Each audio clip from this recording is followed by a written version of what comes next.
السلام عليكم، نتمنى تكونوا بخير وفي تمام الصحة والعافية.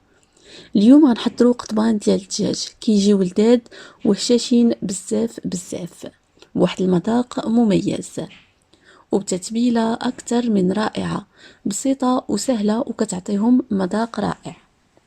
باش نصايبوا القطبان ديالنا غنحتاجوا الدجاج، لصدر الدجاج اللي قطعناه لطريفات صغيرة. غنوضعوا معاه واحد ربع بصلة كبيرة. البصلة كتخلي القطبان يجيو فتيين والمذاق ديالهم رائع.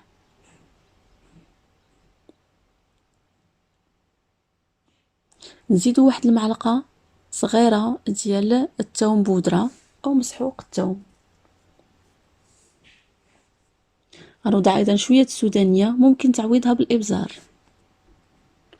غنوضع ايضا سكينجبير، الفلفل الاحمر يعني التحميرة، شوية الكمون، الملح، زيت الزيتون،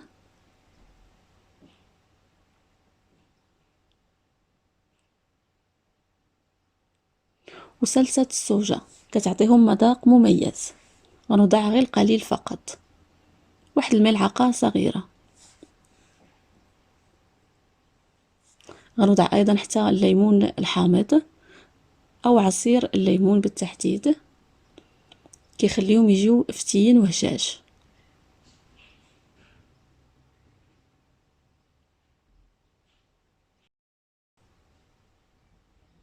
غنوضعوا ايضا حتى المعدنوس اللي قطعته هكا رقيق،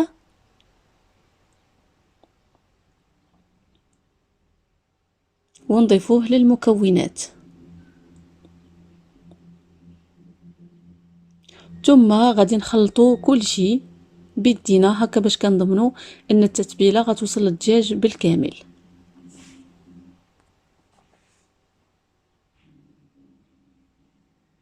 كنتابعوا الخلط بهذه الطريقه حتى كيتخلط كل شيء مزيان.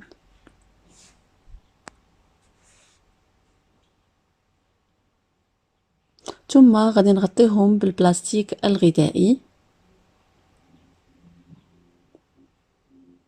ونوضعوهم في الثلاجة يرتاحوا على الأقل 1 ساعتين. بعد ذلك غادي ناخدوهم ونوضعوهم في القضبان. ممكن تستعملوا هاد القضبان الخشبية أو لا تستعملوا يعني القضبان ديال الحديد، لكم الاختيار. غنوضعوهم هكا في القضبان. غنستمر بهذا الشكل هذا يعني حتى نعمر القضبان ديالي بالكامل. بالنسبه لهاد القضبان ممكن تفزقوهم بالماء قبل ما يعني تستعملوهم، تخليهم راقدين شويه في الماء باش ما يتحرقوش لينا.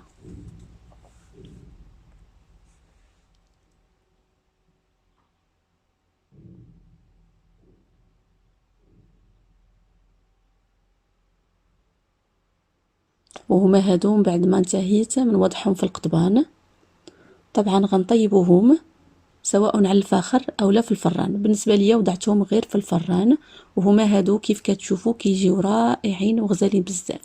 كيف ذكرت ممكن طيبوهم على الفاخر فكيجيو لذاذ وكيجيو اكثر من رائعين. جربوهم غادي يعجبوكم. نقول لكم شكرا على المشاهده والمتابعه، ونتلاقاو في وصفه لذيذه قادمه.